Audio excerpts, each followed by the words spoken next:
The first sign was the silence. Not the usual hush of a corporate office, but a thick, deliberate quiet that followed Lena Washington down the hall like a shroud. Heads that would normally nod in her direction stayed rigidly fixed on their monitors. The cheerful, "Good morning, Lena," from the marketing team was replaced by the frantic clatter of keyboards. It was as if a memo had circulated overnight declaring her a ghost. She reached her desk, a sleek slab of white quartz just outside the glass-walled office of the CEO, Kwon Ji-han. Her own space was an island of calm in the sudden sea of avoidance. She set down her purse, her movements precise, betraying none of the unease coiling in her stomach. As she powered on her computer, she felt the weight of eyes on her, quick, furtive glances that snapped away the second she looked up. Something was wrong. The email was waiting in her inbox, flagged with the highest level of priority. The subject line was chillingly sterile. Updated interdepartmental communication protocol. It was from HR, but she knew the words, the tone, the absolute, unbending authority could only have come from one person. The memo was brief and brutal. Effective immediately, all verbal communication from male employees directed at Ms. Lena Washington was prohibited. All work-related inquiries were to be routed through official email channels or communicated directly to Mr. Kwan's office. Noncompliance would result in immediate termination of employment. Lena read it once, then a second time. The words swam, nonsensical and sharp. Prohibited. Termination. It was a decree, not a policy. It was a wall built around her overnight, brick by invisible brick. She looked out through the floor-to-ceiling windows at the sprawling cityscape of Seoul, the glass towers of Gangnam glittering in the morning sun. Her world had just shrunk to the size of her desk. Her hands were steady as she printed the memo. She folded it once, the crease sharp and exact. She stood, the soft fabric of her dress settling around her full hips, and walked the 10 feet to his door. She didn't knock. She didn't have to. The door was smoked glass, and he would have seen her shadow fall across it. He was standing by the window, a silhouette against the blinding sky. Kwon Ji-han was a man carved from stillness and discipline.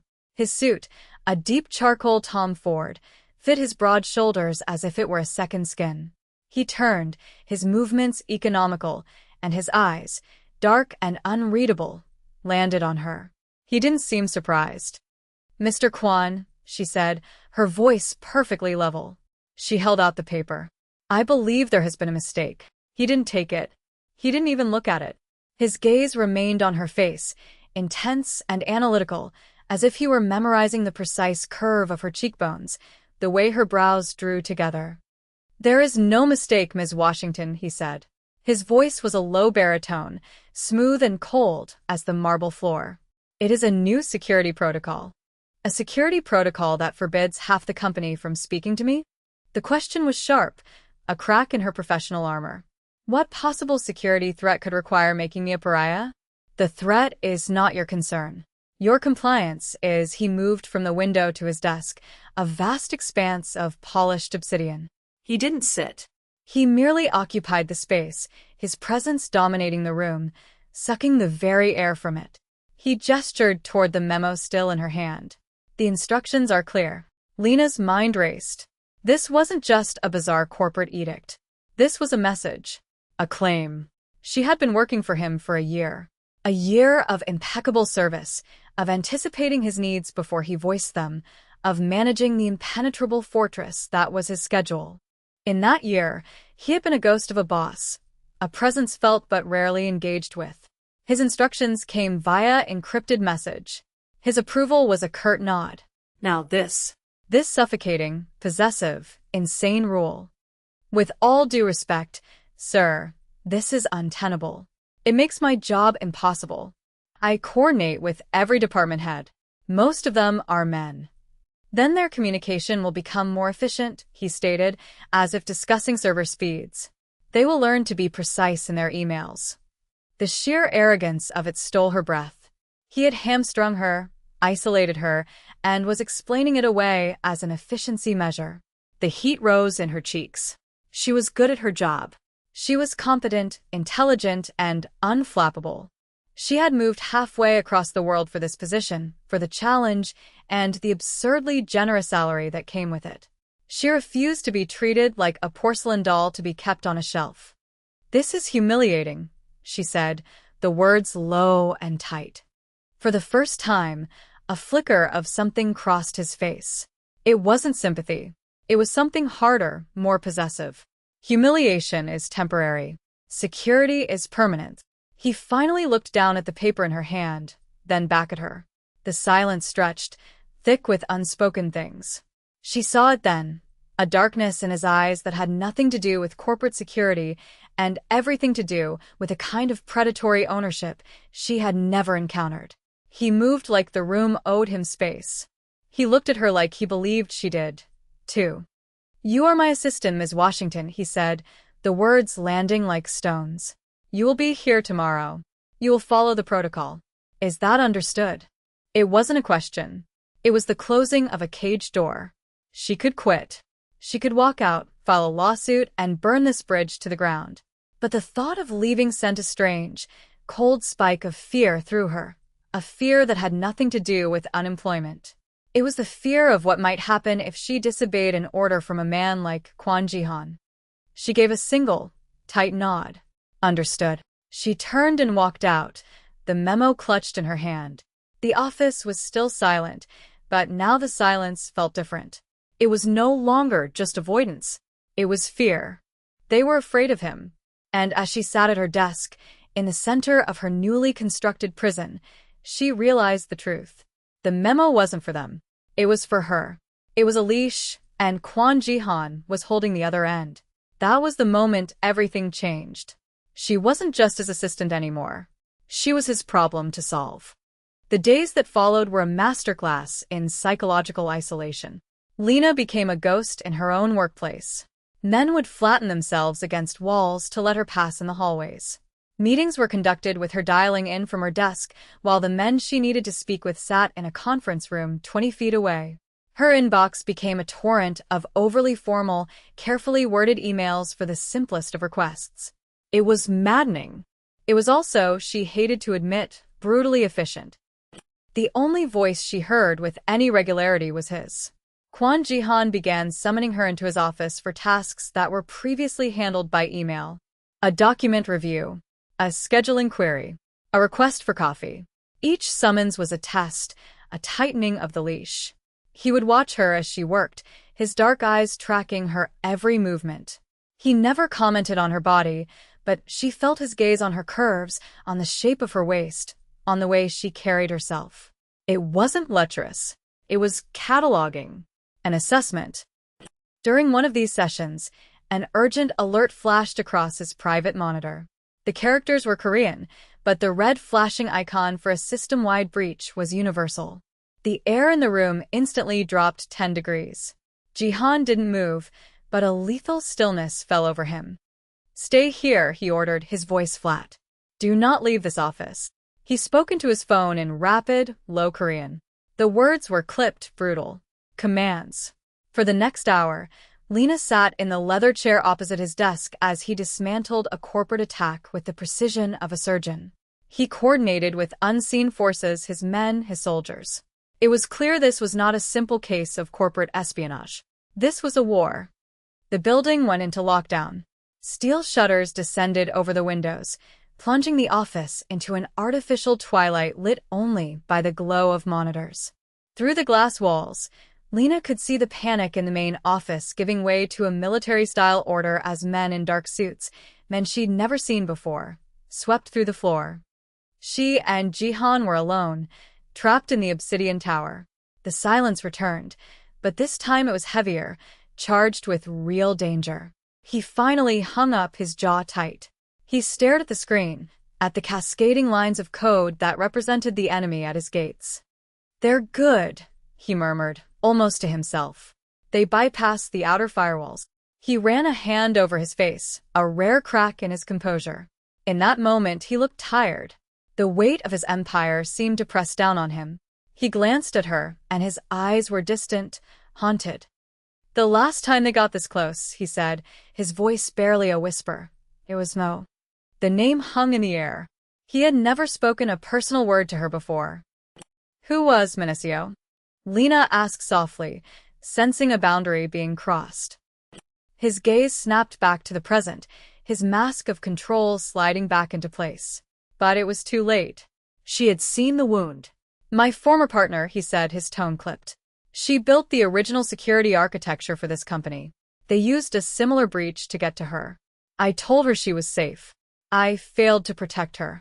The words were stark, stripped of emotion, but Lena heard the guilt that bled through them. This wasn't just about Data. It was about a ghost. A woman he couldn't save. An idea sparked in her mind.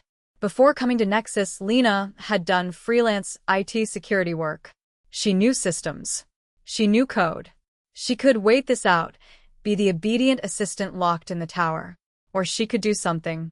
She made a choice. There's a diagnostic backdoor in the legacy server code, she said, her voice steady. She probably built it herself. A failsafe. They wouldn't be looking for it. If I can access the core terminal, I might be able to trace the intrusion point. Jihan turned his head slowly to look at her. The surprise in his eyes was genuine. He was seeing her not as his assistant, not as a woman to be isolated and protected, but as a potential asset. A weapon. Show me, he said. For the next 2 hours, they worked side by side at his console. She directed, he typed, his long fingers flying across the keyboard with frightening speed. The scent of his cologne, sandalwood and something sharp, like ozone after a storm, filled her senses. Their shoulders brushed. The heat from his body was a solid, grounding presence in the cold, sterile room. It was the most intimate contact they had ever shared. She found it. A single, corrupted packet of data hidden in a phantom directory. The digital fingerprint of the intruder. There, she breathed. They're routing through a shell company in Macau. The Choi Group. Jihan looked at the name on the screen, and his face became a mask of cold fury. Shui Minhyun, Hoehist, Arrival. He looked at her then, his gaze intense, searching. The danger was still present, the lockdown still in effect, but the dynamics in the room had irrevocably shifted. He saw her now. He truly saw her. The silence between them was not empty. It was filled with the hum of shared competence, of a trust forged in crisis. She had chosen to stay, to help, when she could have simply been a bystander. And in his world, a world of betrayal and shifting loyalties, that choice was everything. The lockdown ended as silently as it began. The Choi Group's attack was repelled, their digital ghosts exorcised from the Nexus servers.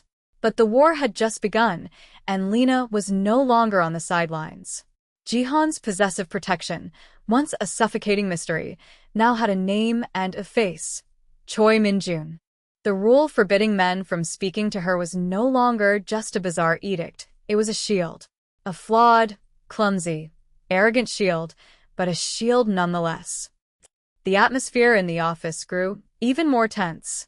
Jihan's private security became a visible presence, their dark suits and earpieces a constant reminder of the invisible war being fought. Lena's isolation was now absolute. But inside the glass walls of Jihan's office, a new, fragile connection was forming. He started asking for her opinion on encrypted communications, on security protocols. He was testing her, gauging the depth of her skills. She was becoming more than an assistant. She was becoming part of the War Council. One evening, as she was preparing to leave, a senior manager, Mr. Park, cornered her in the empty parking garage. His face was pale, his eyes darting nervously towards the shadows. "Ms. Washington," he whispered, violating the sacred rule. "You have to get out. You don't know what you're involved in." Kwon Jihan, he's not just a CEO.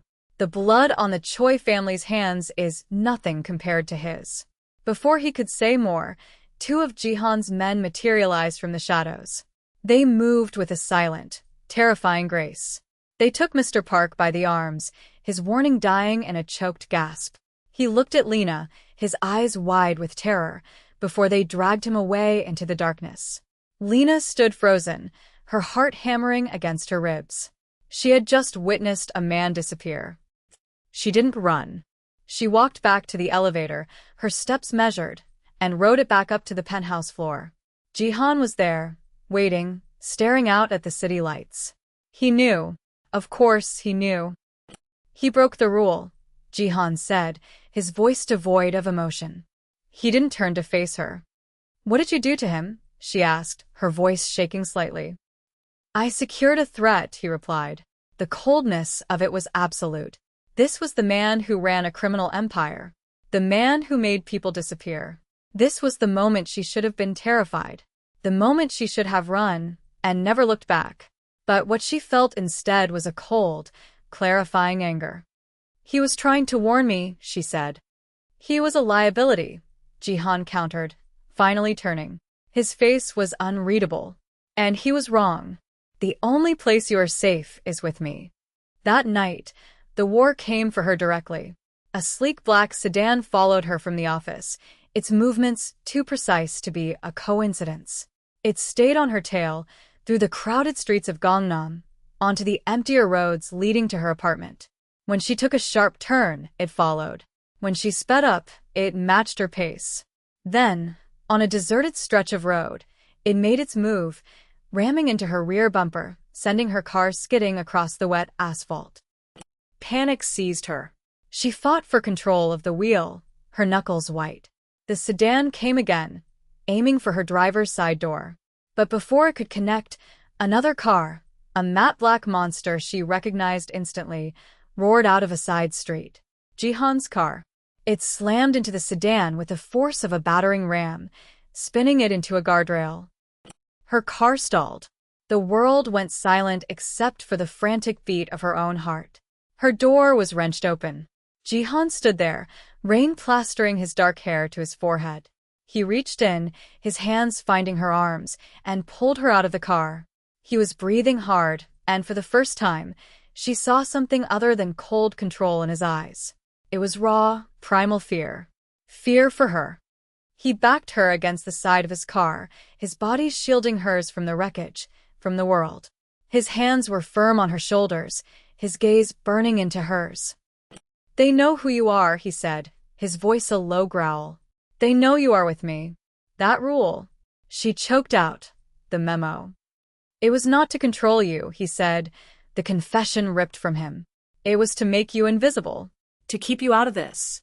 It failed. She saw it then. The insane, possessive, suffocating rule hadn't been about ownership in the way she'd thought. It was a desperate, clumsy attempt at protection. He was trying to keep his two worlds from colliding, and she was the point of impact. He had tried to hide her in plain sight, and in doing so, had painted a target on her back. Looking at him, at the rain streaming down his face, at the fury and fear warring in his eyes, she crossed a line she could never uncross. Her old life, her principles, her clear-cut sense of right and wrong, they all seemed like luxuries from another lifetime. Survival was all that mattered now. And survival meant choosing a side. The Choi Group's network, she said, her voice finding its strength. I know their architecture. I can plant a ghost file, a false lead. Send them wherever you want them to be. She was no longer just an assistant. She was offering to be a weapon. A flicker of surprise, then something dark and proprietary flared in his eyes. He lowered his head, his face just inches from hers, the rain dripping from his chin onto her cheek. She could feel the heat of his breath. He said her name, Lena, and it sounded different than anyone else had ever said it. It sounded like a claim, a promise. Tell me where to send them, he commanded. The plan was a high-stakes gamble. Lena spent 2 days crafting the perfect bait, a ghost file containing fabricated financial data, encrypted with just enough flaws to be tantalizingly breakable. It pointed to a data transfer scheduled to happen at a decommissioned warehouse by the Han River. It was a classic trap, and Jihan's men were lying in wait. But the Choi family were not fools. They were predators, just like Jihan. Lena was at her apartment, a new location Jihan had insisted upon, a sterile high-rise with more security than a bank vault. He was there with her, along with 2 of his most trusted men. The office was too compromised. This was their temporary command center. The air was thick with tension as they monitored the situation remotely. "They're not taking the bait," Jihan said, his eyes narrowed on a satellite feed displayed on a tablet. "The convoy is diverting." Lena's blood ran cold. "Where are they going?" Jihan's head of security spoke into his earpiece, his face grim. He looked at Jihan. "They're coming here." They had seen through the trap. And they had changed the target. They weren't after the data anymore.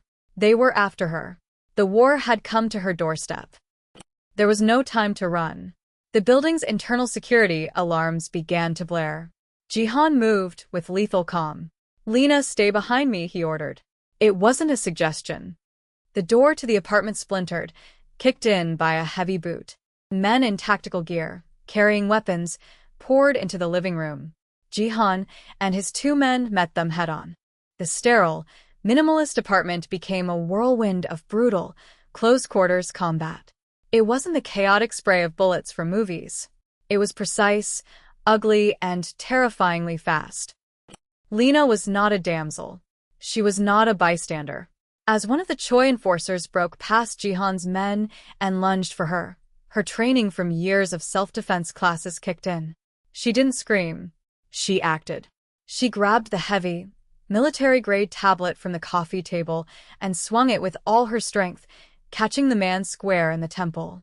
He staggered back, stunned, his eyes wide with surprise. That single moment was all Jihan needed. He moved past her in a black blur, and the man went down, silent and still. The fight was over in less than a minute. The attackers were neutralized, the immediate threat gone. The apartment was a wreck of overturned furniture and shattered glass. Jihan stood in the middle of it all, his breathing even, his custom suit barely disturbed. Only a small cut on his cheek betrayed the violence of the last few moments. He turned to her. His eyes swept over her, checking for injury, for fear. She was trembling, adrenaline coursing through her veins, but she met his gaze without flinching. She had not been rescued. She had fought. The cost of this life was laid bare in the wreckage of her temporary home. Her old world, the one with spreadsheets and schedules, was gone. It had been burned away, leaving only this dangerous, terrifying reality. Jihan crossed the room to stand before her. The air crackled.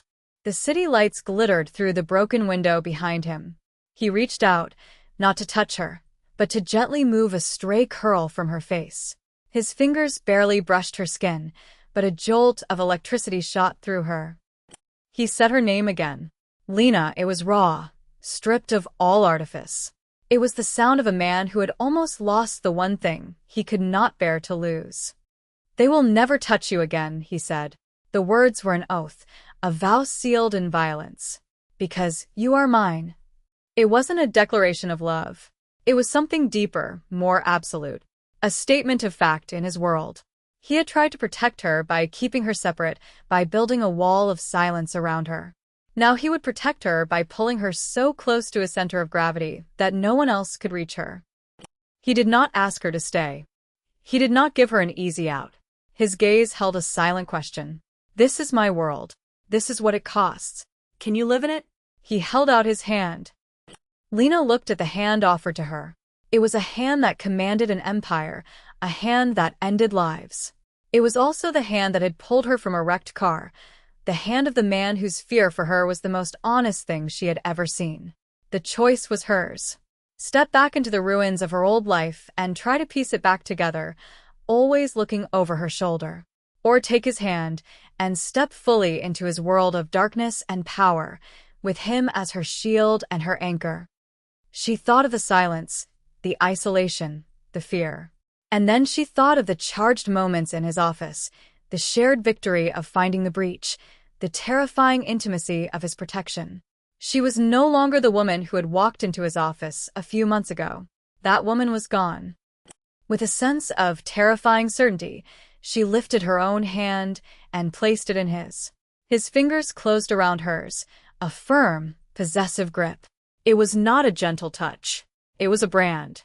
The cost was her old life. The price was her freedom.